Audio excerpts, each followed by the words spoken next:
ちは、ネイジの猪俣です。こちらは旅好きの手芸講師である私が日常の Vlog や旅動画を配信しているチャンネルです。せっかくなので改めまして私の自己紹介をしたいと思います。私は普段手芸講師をしているんですけれども、海外旅行も昔から趣味にしておりまして、初めて海外に行ったのは短大の卒業旅行でした。でその後ですね、オーストラリアにワーキングホリデーということで、8ヶ月間オーストラリアのゴールドコーストの方で滞在をしていました。でそこで現地で働きながらお金を貯めて、バスでオーストラリアを半周してラウンドトリップということをしております。で英語の語学力は全くないんですけれども、その当時にですね鍛えた語学力だけで今回も海外の一人旅をしているような感じなので、まだまだね未熟なんですけれども、まず楽しむということを前提に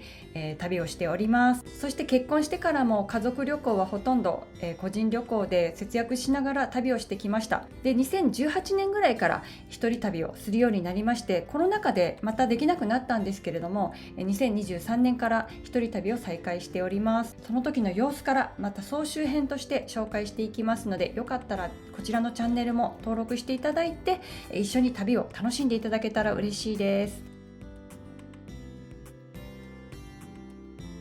今回からはメインチャンネルで紹介してきた一人旅シリーズの総集編やマイル旅のこと、旅のアイテム紹介などをまとめた動画を少しずつ公開していきますので、これから旅に行かれる方の参考になれば嬉しいです。フル動画はメインチャンネルで公開中なので、ぜひそちらから旅を楽しんでいただけたらと思います。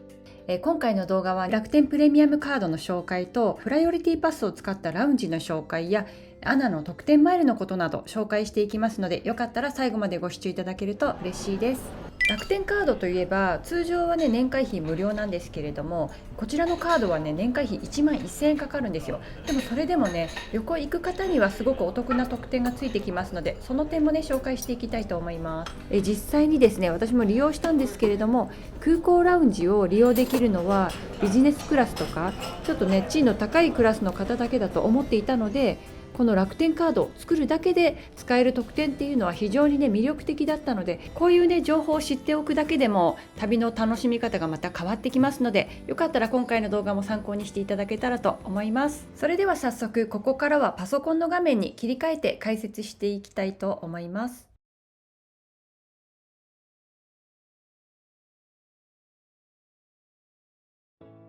こちらがですね楽天プレミアムカードの特典画面になります。で私はトラベル特典を活用しています。トラベル特典を登録すると、この手荷物宅配サービスというのが自動的についてくるようになります。でここをクリックします。そうすると利用方法が紹介されています。空港までの荷物の宅配が往復ついてくるんです。でこれがですね年間で2回使えますので、分けて利用することも可能なんですね。海外に例えば2回行くとか、国内旅行でも2回空港に行くということがあれば、1回ずつ片道ずつ使うこともできるということになります。これすごくね便利なので、私もこちら活用させていただいてます。こちらはですねメールで届いた画面になるんですけれども、クーポンを申し込んだ時点でこのクーポンが発行されます。ここにクーポンコードが記載されていますので、必ずですね空港到着時に掲示できるように、このメール画面はこういうふうにお気に入りに登録するかスター付きにして保存するようにしておいてください。この手荷物宅配サービスについての注意事項というのも記載されてるんですけれども、だいたいですね大きなスーツケース L サイズぐらいまでだったら大丈夫じゃないかなと思います。3辺の輪が160センチかつ重量が30キロ以内の手荷物が対象というふうになってます。この辺はご自身で確認をお願いします。そして実際に私が利用したのがこの JAL ABC という宅配のサービスになります。ここに申し込みサービス、この部分ですね、国際線とか国内線とか成田周辺ホテルとかそういうふうに記載がされてます。でここに出発日とか空港の受け取り日とかっていう風に時間とかもですね全て記載がありますので、この通りに入力をしていくようになります。そして集荷の時間もご自身で指定することができるんですけれども、だいたい私はですね出発日のギリギリ前まで荷物の方調整するので、一番最後に集荷できる時間で調整をしています。ただゴールデンウィークとか挟む場合は少し早まる場合もあるので、ご自身でチェックしてみてください。そしてこのニス型とかサイズの有無とかカバーとかですね、ビニール袋が必要だったらここで追加注文ができます。この場合はですね、実費になりますので、集荷の際にお支払いという感じになっています。あとは受け取りの紙とかをですね、空港のその手荷物受け取りカウンターに、見せて、受け取るというような形になります。実際ですね、支払った金額はゼロなんですけれども、伝票に書かれている金額とかはね、だいたいね2400円とか3000円近かったりするので、私の場合は関東から関東なので、意外と金額的にはそんなに高くはなかったと思うんですけれども、結構遠距離で送る場合はですね、送料もうちょっとかさむと思うので、かなりこのクーポンは使えるかなっていうふうに思います。そしてこちらですね、プライオリティパスクリックしてみます。で現在はですね、プライオリティパスは実際のカードではなく、スマホのアプリによるデジタル会員証に変わりました。これはまだね、私の方で登録をしていないので、今この状態になるんですけれども、なんでかというとですね、この招待コードを発行してから有効期限が発行されるということになるので、まだね海外に行く予定が今のところないので、まだこの状態に残してあります。デジタル会員証本当に欲しかったんですよ。なんでかというと、楽天からもらうプライオリティパスのカードをいつもですね、時期不良が起きてカード番号を打ってもらってたんですね。それからですね、利用する回数も制限ができまして、無料になるのが年間5回までに変更になりました。で6回目以降は1回あたり、US35 ドルを請求しますというふうにあります。で同伴者に関しては有料になりますのでご注意ください。飛行機をねたくさん利用されない方はそんなに影響ないかなっていうふうに思っております。私も実際ですね、5回あれば1回の旅行で十分かなっていうふうに思っております。でこの注意事項もございます。楽天プレミアムカード退会もしくは会員資格を喪失した場合は、プライオリティパス有効期限内であっても利用いただけませんというふうにありますので、ご注意ください。細かいところはご自身で調べていただけたらと思います。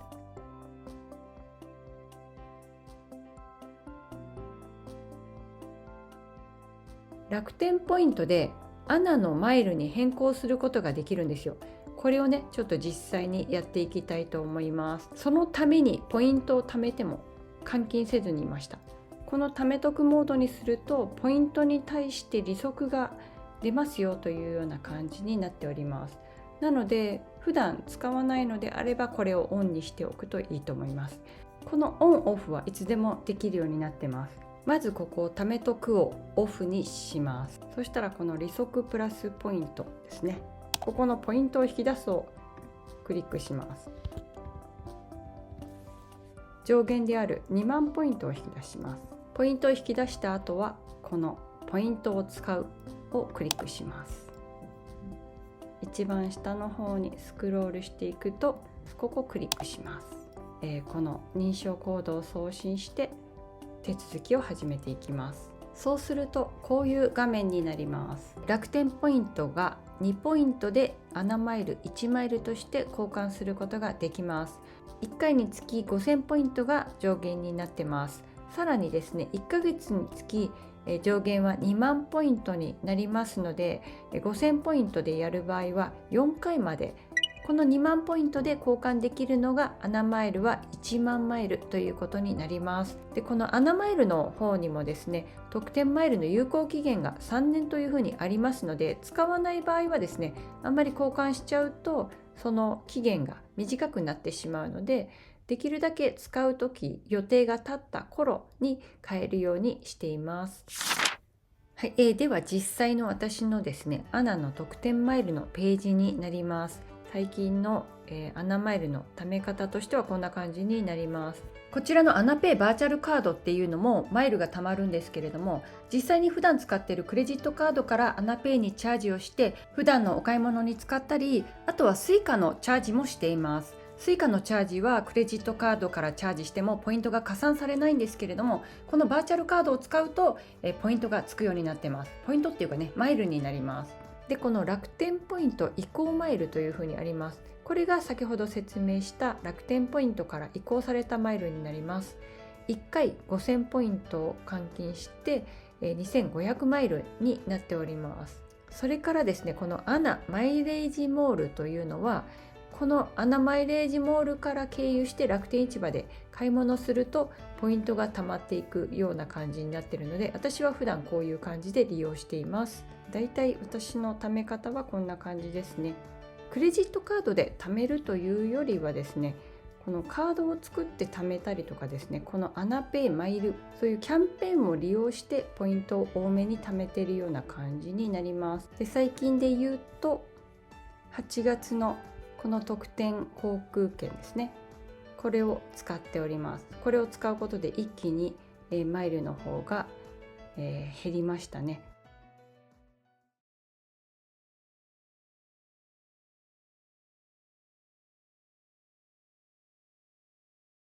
で、アナの特典マイルの取り方なんですけれども、この海外というところをクリックして特典航空券をクリックします。今回の北欧5カ国を旅行した時のマイル検索のやり方はですね、一番ベーシックな感じになりました。その時はね、経由地が取れるっていうのを知らなかったので、まず出発地を東京にして、到着地をヘルシンキにしています。そして、往路出発日を決めていきました。で、前後3日の空席を比較というところをチェックしておきます。で、復路の出発日はだいたい1週間後みたいな感じにして、でこれでまず検索すると日にちが出てくる場合は出てきますけど、もうない場合はこういう感じになってくるので、こんな感じ日にちをねずらしながらもう一度開くというのを繰り返していきます。ここで今出てきましたが、この時点で空きがあるのが5月15日の空席ありというふうになります。それでこうやってクリックすると帰りの日付の空席ありのところが出てきます。で、これを日にちをちょっとずつずらしていくというふうな感じになります。こんな感じで日にちの方を設定して次へというふうにクリックしていきます。そうすると実際に必要なマイル数が6万2000マイル、そして料金とか税金が8万1000円かかりますということになっています。こういう感じで出てきますので、空港使用料とかの金額になっていきます。必要マイル数は6万2000なんですけど、今5万2000しかないからいけませんよという感じになります。そして実際こちらがその利用した時に支払った金額と必要マイル数になります。この時の方がね金額高かったようですね。で、手荷物ルールとかもこれですね、エコノミーは23キロ、ということになりますね。これが2つまでとか1つまでとかそういうふうに決まってきますので、こちらは目安にされるといいかと思います。で、1回目のね最初の旅の時はこういう感じで分からなかったので、最初は1カ国で往復というふうに形にしましたけれども、アナの特典マイルは往復の利用だけではなくて、こんな感じで複数都市を周遊することもできるんですね。パリに行ってパリで3日間ぐらい滞在したとして、パリからここ今度はですねヘルシンキ、こんな風にして、今度は帰りはヘルシンキにして東京という感じにして、こういう感じの経由地を作って検索するということもできます。はい、そうするとこんな感じで出てきますね。で、乗り継ぎが1回になります。ここをクリックするとどこに寄るのかが分かりますね。こういう風にですね、ちょっと旅を楽しむこともできますね。ただ条件があって、日本発は途中後期できませんとか、あと海外発の途中後期は目的地以外に1回可能ですとかあるので、例えばですね、目的地に到着するまでに、経由地が必要になってくるとちょっと条件がずれてくるので反映されないという風になってきます。なので結構ね根気のいる作業にはなるんですけれども、この説明はですねまた長くなりますので、違う場面で紹介したいと思います。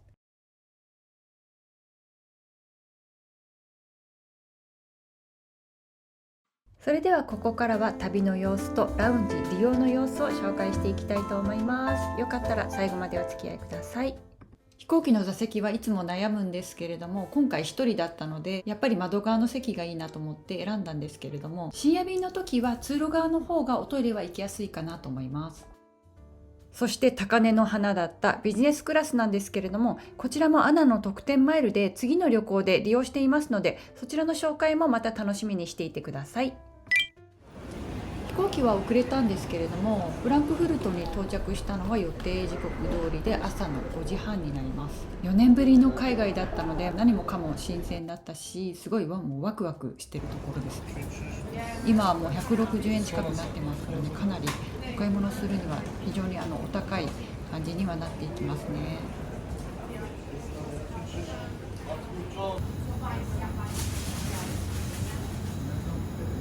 次の飛行機まで時間があったのでラウンジで過ごすことにしました。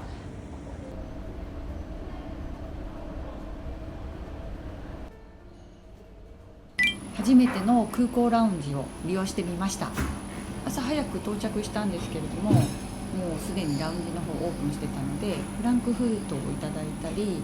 ビールもアルコールも結構ね充実してました。機内食いただいてたのでそんなにお腹空いてなかったんですけど、やっぱりあると食べちゃいますね。だいたい1時間半ぐらい滞在したかなという感じです。乗り継ぎに3時間ぐらいあったのでちょうど良かったかなっていうところですね。フランクフルトの出国審査は結構厳しくって意外と時間がかかったので余裕を持って行くといいかなと思います。フランクフルトからはルフトハンザでヘルシンキに向かいます。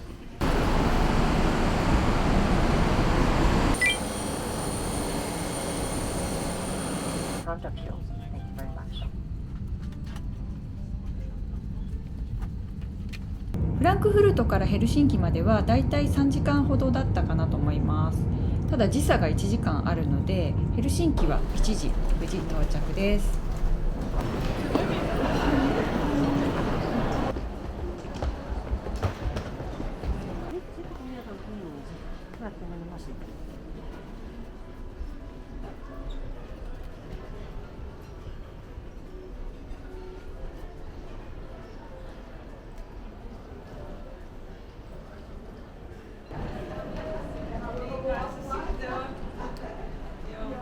この後荷物をピックアップしなきゃいけないのに違うところの列に並んじゃって、それでちょっと空港の職員さんに聞いてちゃんと荷物取りに行ける場所を教えてもらいました。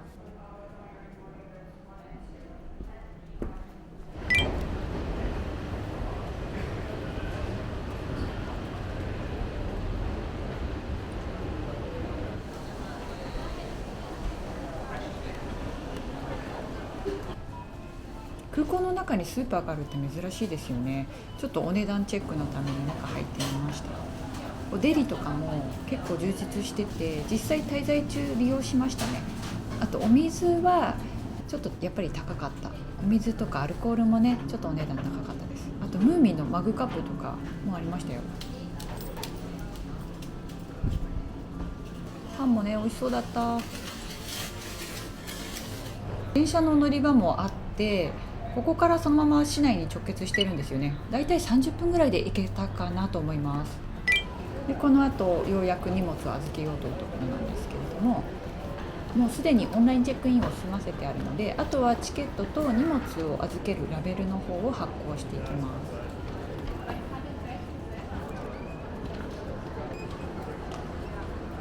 す。羽田の出国の時にうっかりですねリチウムイオン内蔵のアイロンを持ってってしまって、それ没収になっちゃったんですよね。すごい残念でした。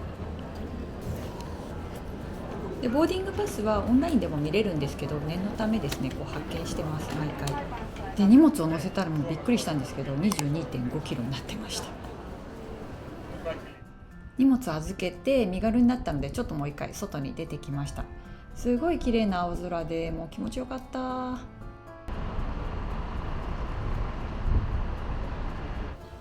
あとガイドブックにも書いてあったんですけど、無料の給水所がありました。出国審査のところ出るとねいきなりもうマリメッコがあるんですよ。すごいテンション上がりますよね。ただねもうユーロ高なのでお買い物がちょっとどうかなっていうところなんですけど、アウトレットも行く予定だったので今回は見るだけにしておきました。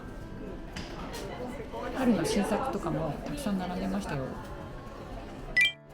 でこの日2回目のラウンジはヘルシンキのアスパイアラウンジ。お皿の装飾がすごく綺麗で、もうずらーっと並んでるところが目を引きました。食べ物はサラダバーとか、あとスープとか、あとアルコールドリンクとか、なんかいろんなものただきました。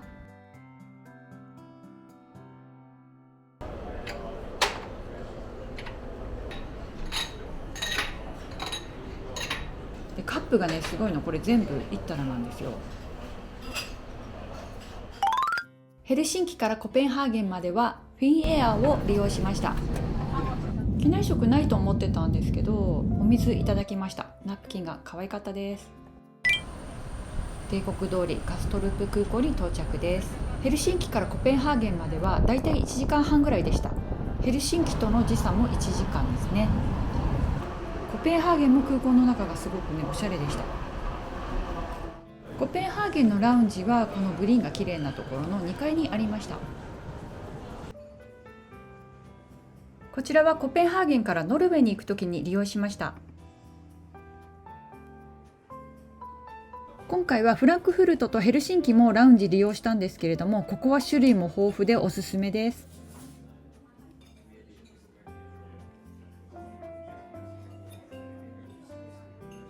このねジュースがねすごいねちょっと不思議じゃないですか。このパネルをタッチするとジュースが出てくるんですよ。何種類かあるんですけど、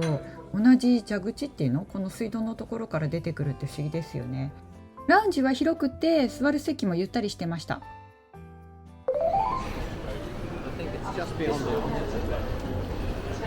そして本場のロイヤルコペンハーゲン、食器がねすごくねたくさん並んでました。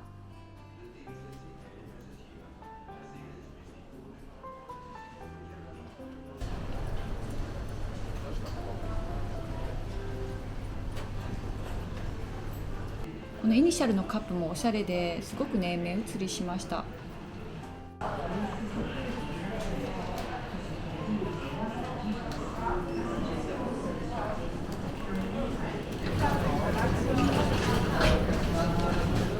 今回の動画はここまでになります。いかがだったでしょうか。次回はコペンハーゲンの観光編から紹介していきますので、よかったらまた動画の方お付き合いいただけると嬉しいです。最後までご視聴いただきましてありがとうございました。それではまた次回の動画でお会いしましょう。